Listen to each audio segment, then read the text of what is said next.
Hey guys, welcome to grammar for today. Alright, in our grammar lessons for this week, we've been working on subject and predicate. So, subject was who the sentence was about, and the predicate is what are they doing. We've practiced that a lot this week already. We've already practiced finding all the subjects, we've practiced finding the predicates. So we're going to go back over it a little bit today. Alright, I have some sentences here on the board, and we're going to see if we can find the subject and the predicate. So on this part, it tells you to underline the subject and circle the predicate. I'm going to do two with you, and then I'm going to let you try the next three and just see how you do finding the subject and the predicate. We've taught it so well this week. Hopefully this isn't too hard for you. Alright, so I did my homework in number 1. Remember, the subject is who. So who is doing something? Yep, this time it is I, and it tells us to underline the subject. So there, I've underlined it. And then it tells us to circle the predicate. So the predicate is what are they doing? So what's I doing? Good, did my homework. So you can circle the whole thing, did my homework, or you could have just circled the word did. We talked about that yesterday, how the predicate could be one word or lots of words. I'll take the one word is fine, but if you you circle all of it, that's okay too. All right, number 2. It says Goldilocks broke Baby Bear's chair. So what is the subject of this one? Who is it about? Very good. It's about Goldilocks. That's who this sentence is about. So we're supposed to underline Goldilocks. And then it says we have to circle the predicate. Remember, the predicate is what she did. Goldilocks did what? Yeah, she broke Baby Bear's chair. So you could just say broke, because that's the one word that she did. She broke it. Or if you went ahead and circled all of that, broke Baby Bear's chair, that's okay too. Alright, I'm going to let you try the next 3 on your own and see if you can find the subject and the predicate. If you want to do it on a piece of paper, that's great. Or if you think you can just kind of look at the screen and remember, that's okay too. If you've got a whiteboard at home, grab that. Whatever you need to, but I want you to try those 3 and then replay the video or push play again when you're ready for the next to go on.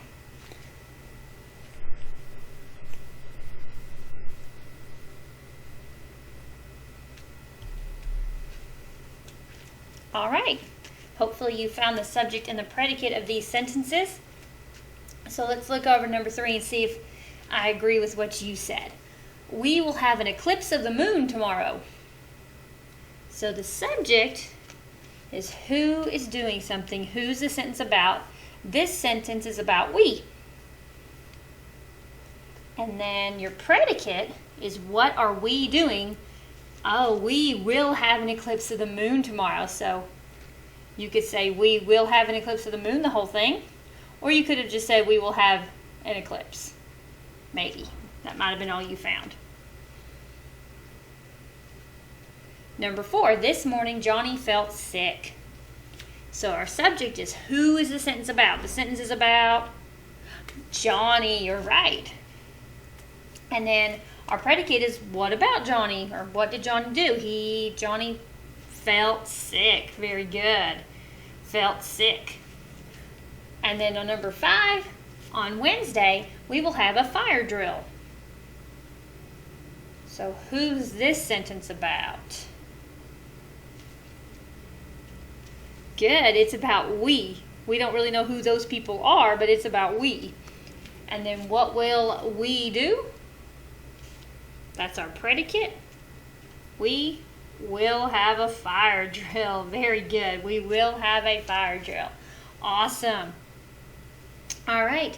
That was our subject and predicate review.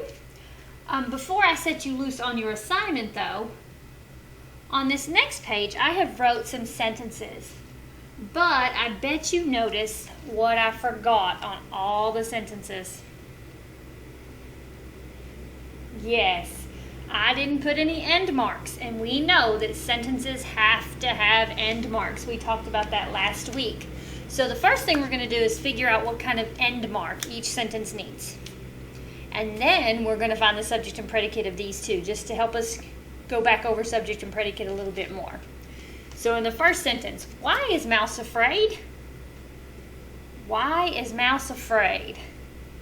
Would it need a period, a question mark, or an exclamation mark? Remember, those are the three kinds of end marks.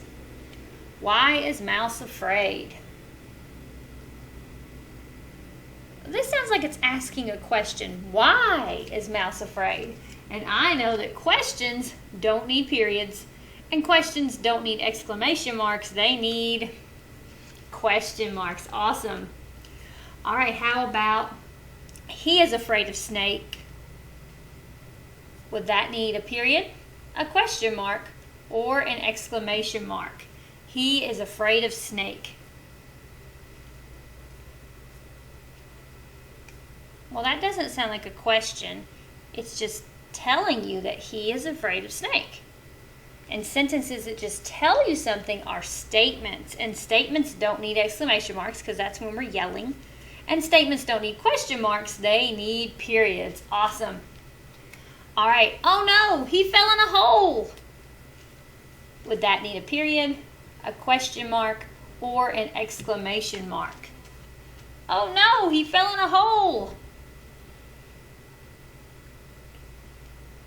That sounded like I was yelling, didn't it? Yeah, and when I yell or I raise my voice because I'm afraid or mad or happy, we know you have to put an exclamation mark. So we don't need a question mark, we don't need a period, we need an exclamation mark. All right, and the next sentence says, Hedgehog, go ask Rabbit to help. Would that need a period, a question mark, or an exclamation mark? Hedgehog, go ask Rabbit to help. Well, that doesn't sound like I was yelling or that I was afraid or anything, so I don't think we're going to need an exclamation mark. I don't really think it's asking. It's telling Rabbit to go, or it's telling Hedgehog to go ask Rabbit. So if you're telling somebody to do something, remember, yeah, that's called a command. And commands don't need question marks, they need periods.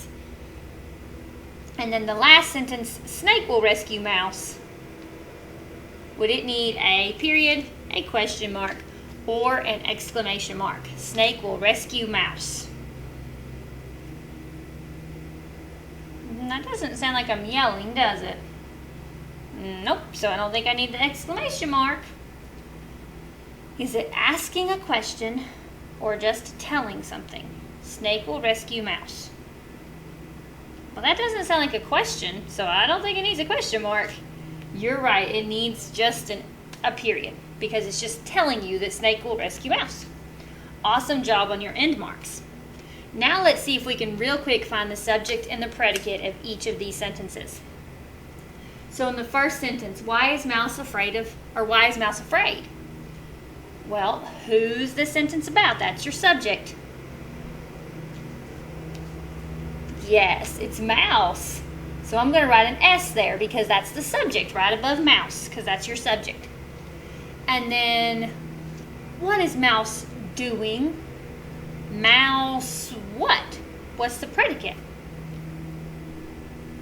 Mouse is afraid. So awesome. I'm going to put the P over just the word afraid. Because, yeah, Mouse is afraid. That's what he's doing. So, yeah. Very good. All right. What about he is afraid of Snake? Who's that one about? Yes, it's about he. And we know he in this one is Mouse. It's about he. That's our subject. So I'm going to put an S there to show subject. And then what is the predicate? He what? He's doing what? Good. He is afraid of snakes. So I'm going to start the P right there. And some of the kids last year, they were putting a P on all the rest of the words because they knew the rest of the sentence was the predicate. And that's fine if you want to do that too. Or some kids were just, instead of writing all those P's, they were just circling it all. and putting a P to show all that was the predicate. That's fine too. And then, oh no, he fell in a hole. Who's this sentence about? What's our subject? Yes, it's about he too, and that's mouse again, we know. And then what did he do? That's our predicate. Good, he fell in a hole. So I could just say fell, or I could have said fell in a hole. I could have done all of that. But in this one, you could just do one word. What did he do? He fell. Very good. All right, and then in hedgehog, go ask rabbit to help. Who is this sentence about? Who's doing something in the sentence? Yeah, this one's a little bit tricky, but hedgehog is the one that's going to have to do something, right? Because he's got to go ask rabbit to help. So hedgehog would be our, not our predicate. What am I doing? Hedgehog would be our subject. The subject is who's the sentence about. So hedgehog is our subject, and then what will hedgehog do? That's going to be our predicate. Yes, he's going to go ask rabbit to help. So we could put the P over go and ask, because that's two of the things he's going to do. He's going to go and ask. Or we could have just circled all that and put a P above it to show that all that is what he's going to do.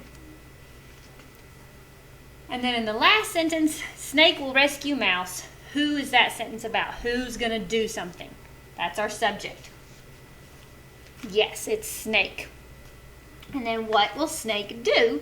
That's your predicate. So what's snake going to do? Good, he will rescue mouse. So we could put the P over will rescue. We could circle it all if we need to show that all that is the predicate. Very good. All right, you are about to do a little practice page that is just like what we just did.